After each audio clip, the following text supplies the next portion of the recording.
السلام علیکم ورحمۃ اللہ وبرکاتہ۔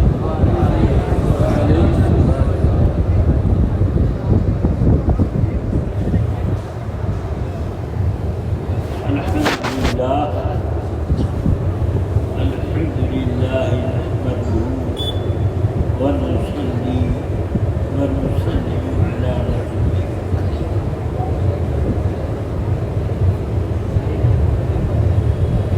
وعلى آلہ وأصحابہ أفضل الصلاة والتسليم، أما بعد، أعوذ بالله من الشيطان الرجيم، بسم الله الرحمن الرحيم،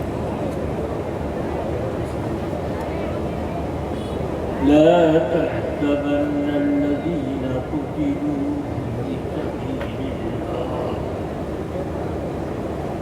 الذين قتلوا في سبيل الله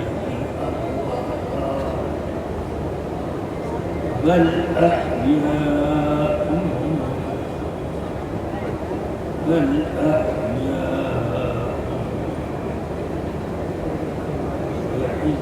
ربهم يرزقون بل أحياء عند ربهم يرزقون صدق الله العظيم۔ ایک بار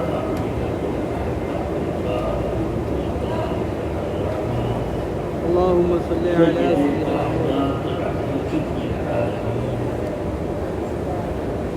سيدنا ومولانا محمد رسول الله خاتم النبيين صلى الله عليه وسلم بارگاہ میں پیش کرنے کی سعادت حاصل کریں۔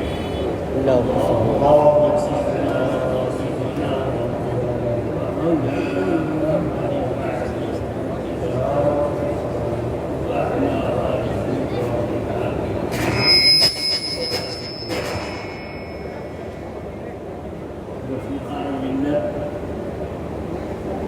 اپنے مطلب کے لیے لڑائی جھڑائی کرنا اور اپنے مطلب کو حاصل کرنے کے لیے ہر طرح کی جدوجہد برتنا یہ عام عادت ہے، لیکن یہ کہ دین و مذہب کے لیے لوگوں سے جنگ کر لینا اور لوگوں کو اپنا دشمن بنا لینا،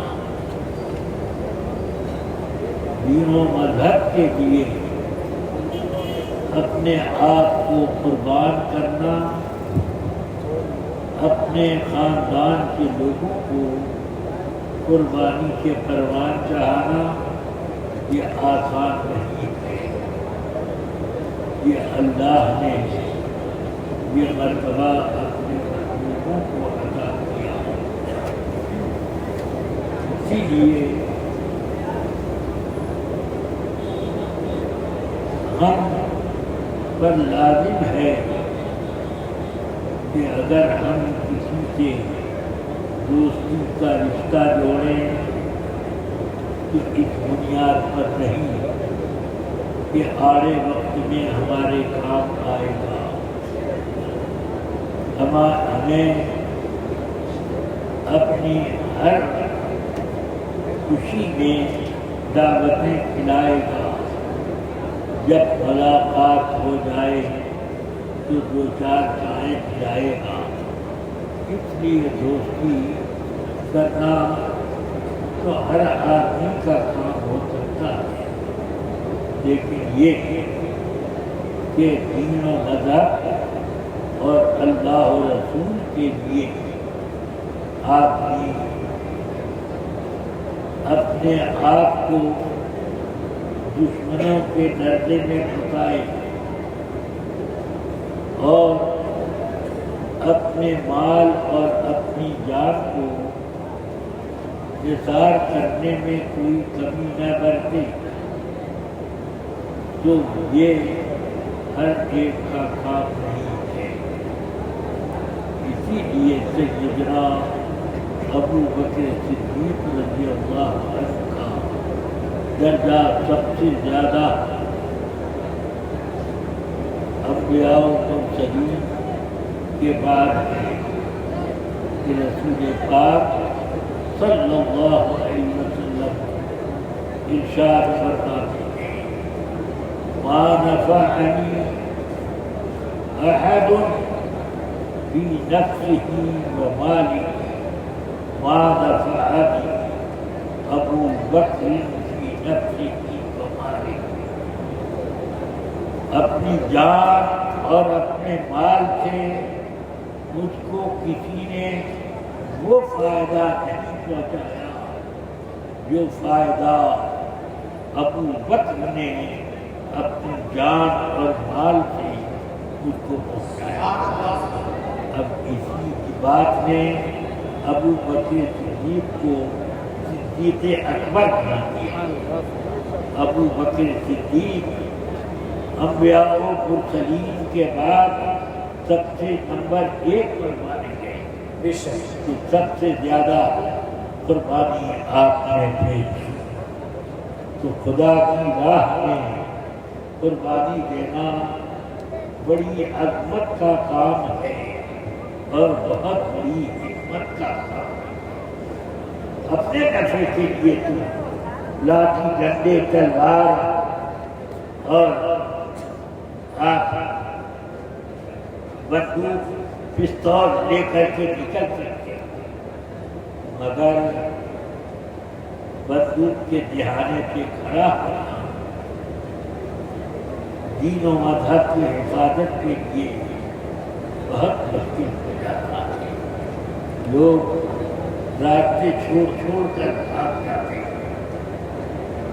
اب مجھے یہ آپ سے عرض کرنا ہے کہ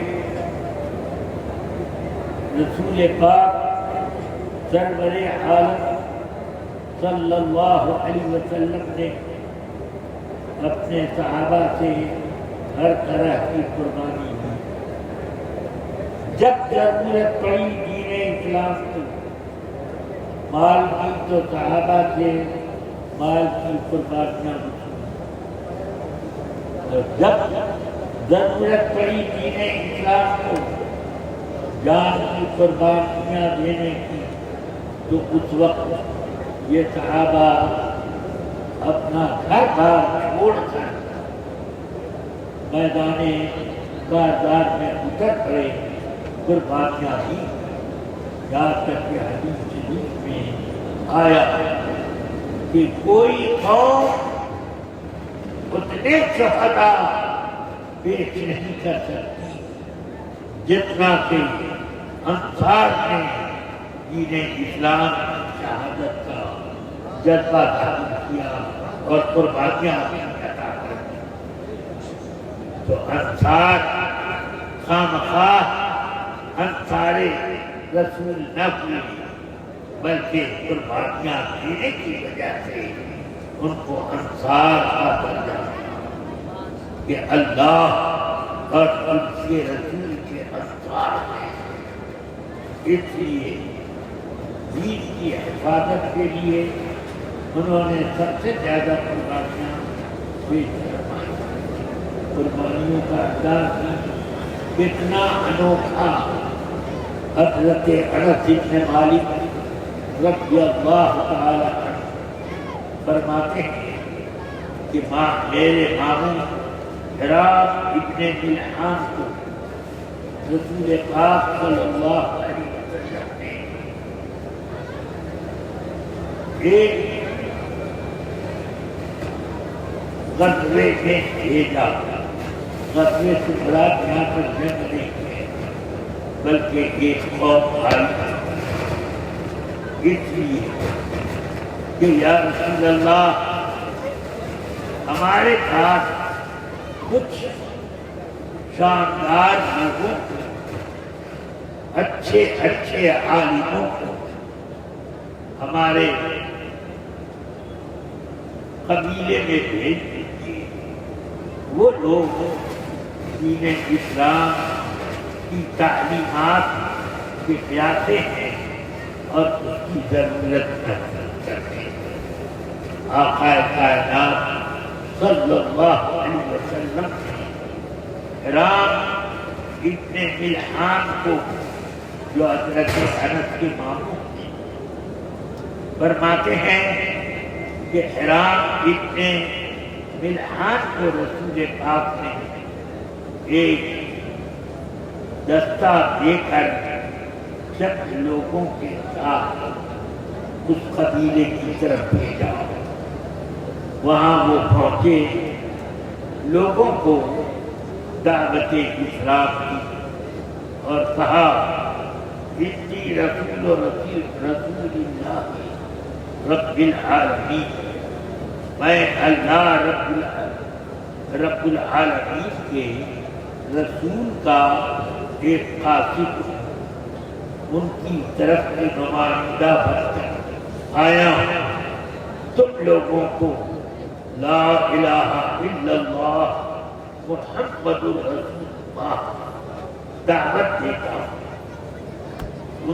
اس قبیلے والوں میں سے ایک اس کے پیچھے آیا، گھومتا چکر کاٹتا آیا اور حرام ابن ملحان کی پیٹھ میں ایک بھارا ایسا مارا کہ سینے سے پار ہو گیا.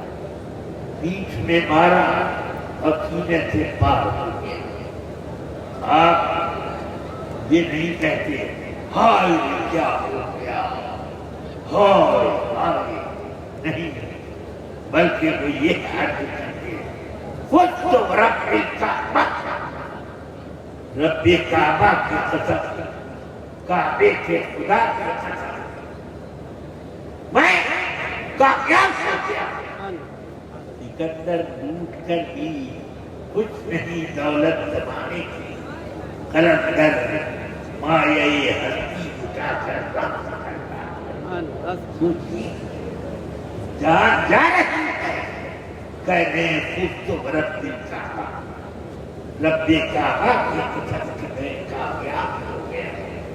اور پھر انہوں نے دونوں ہاتھ پر اپنے سینے سے ابلتے ہوئے خون کو روکا، اپنے چہرے پر اور سینے پر، چہرے پر اور سر پر مت کیا اور عرض کرتے یا رب، میں اسی حال میں تیری بارگاہ میں حاضر ہونا چاہتا ہوں، مجھے اسی طرح قیامت میں تو اٹھانا.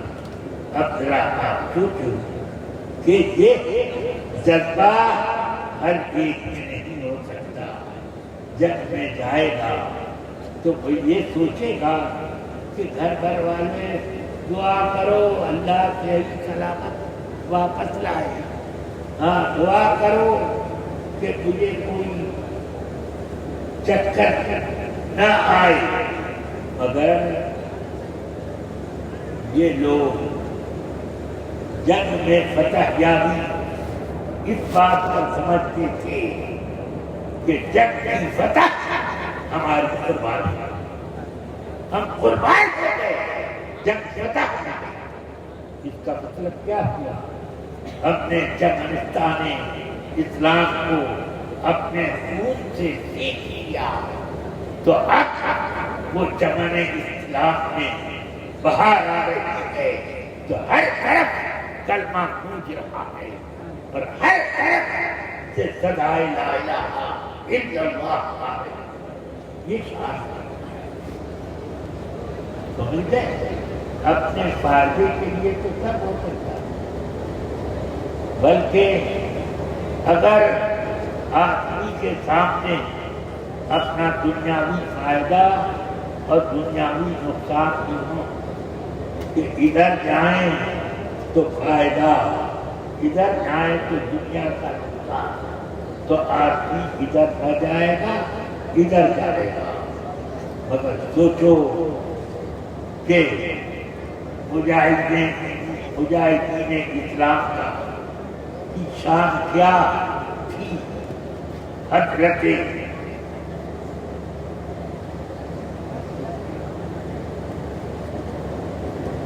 واصلہ ابن اسقع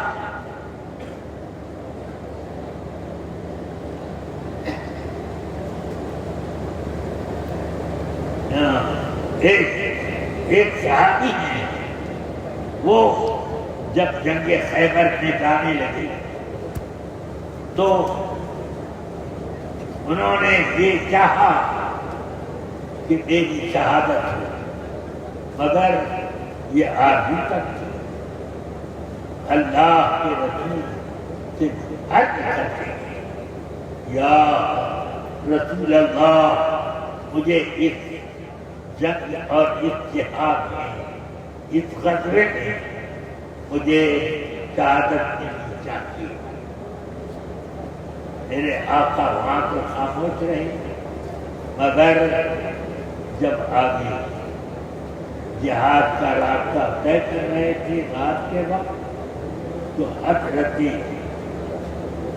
رسول پاک کی یہی صحابی عامر ابن اقوا، یہ صحابی خدا خوانی کرنے لگے۔ خدا خوانی وہ رقص کے ایسے اشعار ہوتے ہیں جس میں ساتھ چلنے والوں میں چلنے کا جوش اور پھرتی پیدا ہو کہ جہاد کے لیے جائیں تو آئے۔ انہوں نے خدا خوانی شروع کی۔ رسول پاک صلی اللہ علیہ وسلم فرماتے ہیں، من یہدو، یہ کون ہے جو خدا خوانی کر رہا ہے؟ تو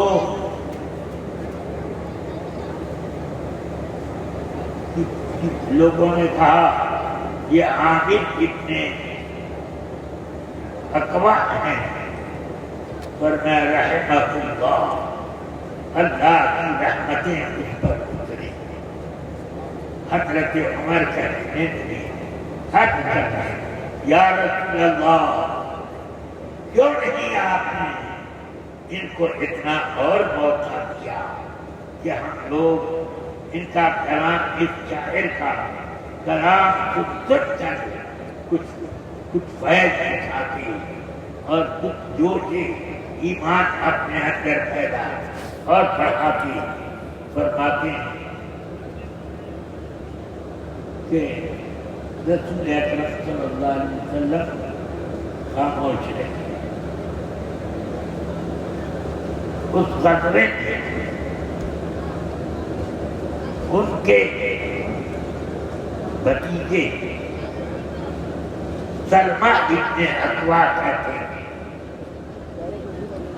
کہ شاندار جہاد کیا ہوا ہے۔ تلوار ان کی چھوٹی تھی اور اس تلوار سے ایک یہودی پر خیبر میں انہوں نے حملہ کیا، وہ پینترا بدل کر پیچھے ہٹ گیا، پیچھے ہٹا، تلوار خالی گئی آ کر ان کے گھٹنے پہ، خود اپنی تلوار اپنے گھٹنے پر رکھی اور خون کا فوارہ جاری ہو گیا۔ لوگوں نے کہا اسی بار ابن الاقوا، عامر ابن اقوا تو شہید ہو گئے۔ رسول پاک کی بارگاہ میں لائے گئے اور ان کی وفات اس طرح ہوئی کہ ان کا سر زانوئے اقدس رسول پاک صلی اللہ علیہ وسلم پر ہے۔ سمجھ میں آیا؟ اور فرماتے ہیں سلمہ ابن اقوا کہ جب ہم غزوے سے واپس آنے لگے تو رسول پاک میرا ہاتھ پکڑ کر مجھے ساتھ ساتھ لے چل رہے تھے۔ میرے چہرے پر نظر پڑی، فرماتے ہیں سلمہ ابن اکوع اس قدر رنجیدہ اور پرفردہ غموں سے دور نظر آ رہے، کیا وجہ ہے؟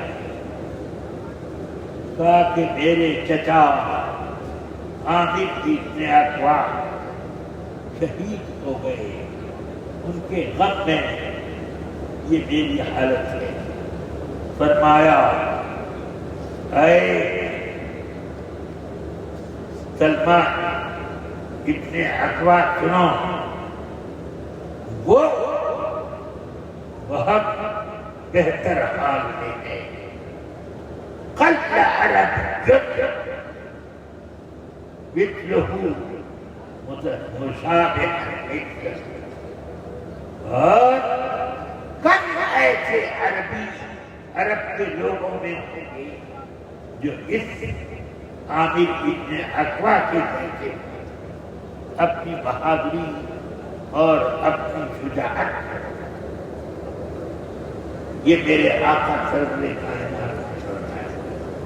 اور اس طرح طرح طرح کی شہادتیں، جن میں شہادتوں کا ایک طوفان سب سے زیادہ جہاں کھڑا ہوا اس جگہ کو کہتے ہیں جنگ احد۔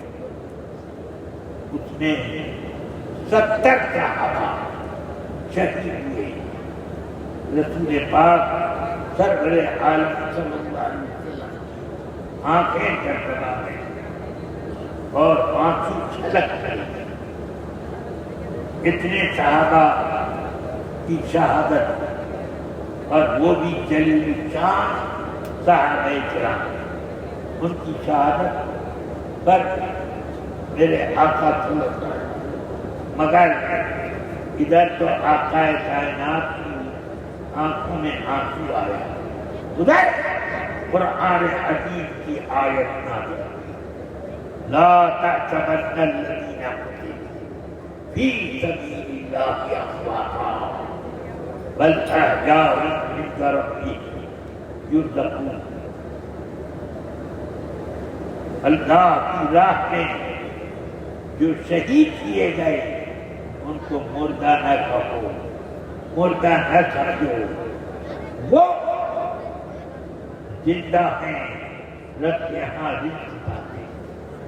بستر پر تو مرنے والے مرتے ہیں، مگر خدا کی راہ میں جن کی جان جاتی ہے وہ جان دے کر بھی زندہ جاتے ہیں۔ یہ کیا ہے؟ وہ زندہ کرتے ہیں، اور زندہ کیسے؟ عام انسان جیسے زندہ رہے اور رزق پاتے ہیں، ان کو رزق ملتا ہے اور ان کو وہ تناول فرماتے ہیں۔ یہ شان ان کی ہوئی۔ اب ان کا مرتبہ بہت بلند ہے، اور اللہ تعالی نے ان جان دینے والا کو خدا کے نام پر جان دینے والے کو مردہ کہنا حرام کر دیا۔ لا تقولوا لمن يقتل في سبيل الله اموات، جو خدا کی راہ میں شہید کیا جائے اس کو مردہ نہ کہو۔ اور جہاں فرمایا گیا مردہ، خیال بھی مت کرو، لا تقولوا، خیال بھی نہ آئے، دلوں پر کنٹرول کرو کہ ان کی موت کا خیال نہ آئے، وہ زندہ ہے، زندہ ہے۔ قرآن جن کو زندہ کہتا ہے اس کو کوئی مردہ ہی مردہ کہہ سکتا ہے، مگر وہ حقیقت میں زندہ۔ اللہ تبارک و تعالیٰ نے ان کو بڑی عظمتیں عطا فرمائیں۔ امام عالی مقام رضی اللہ تعالیٰ کے سامنے دو راستے تھے. ایک راستہ یہ کہ یزید کی بیعت کر کے آپ گورنر بن جاتے, پورے خطے عرب پر اپنی عظمت کا پرچم لہراتے, اور ایک طرف یہ کہ اپنی اپنے شہزادوں کی قربانیاں دے کر جاویدانی زندگی حاصل کرتے. ان دو راستوں میں امام عالی مقام نے وہ دنیاوی وجاہت اور دنیاوی شوقت کو ٹھکرا دیا اور اللہ کی راہ میں قربانی کو پسند. اس لیے اب یزید وہ ہے کہ قتل حسین اصل میں مرگ یزید ہے. اسلام زندہ ہوتا ہے ہر جگہ. کہیں سنا کہ یزید کے لیے بھی ایک جلسہ ہوا. اسی وجہ سے ہمیں کتنے ایسے یزیدی ہیں جو جن سے میرا مناظرہ, جن لوگوں سے میرا مناظرہ ہوا اور جن کے گھر میں بیٹھ کر میں نے مناظرے کے شرائط طے کیے, وہ اسی وجہ سے وہ یزیدی. کیوں نہیں وہ یزیدی لوگ ایک جلسہ کسی موقع پر یا محرم ہی میں 10 تاریخ کو یزید کی فتح ایک جلسہ منعقد کرتے کہ یزید کامیاب ہو گیا. ہاں, اس کا جلسہ نہیں, مگر ہم ان کے دروازے پہ بیٹھ کر, ہم دروازے پہ کھڑے ہو کر ان یزیدیوں کے دروازے پر امام حسین کی عظمت کا پرچم لہراتے اور ان کا ذکر جمیل کر قتل حسین قتل میں مرگ اسلام زندہ ہوتا ہے ہر گھر. آپ ذرا سوچو, امام عالی مقام جب تک اپنی ظاہری حیات میں تھی اس وقت تک اپنی عظمت پر ایک ابا نہ آنے دیا. اس کو آپ نہ سمجھو. یزید کے خیمے میں بھی اذان ہوتی تھی کربلا میں, اور امام عالی مقام کے خیمے میں اذان ہے. دونوں اذانوں میں کوئی فرق نہیں. جو اذان ادھر ہو بالکل اسی طرح کی اذان ادھر ہے. جس قبلے پر یزیدی نماز پڑھتے اسی قبلے پر امام عالی مقام کی نماز پڑھتے.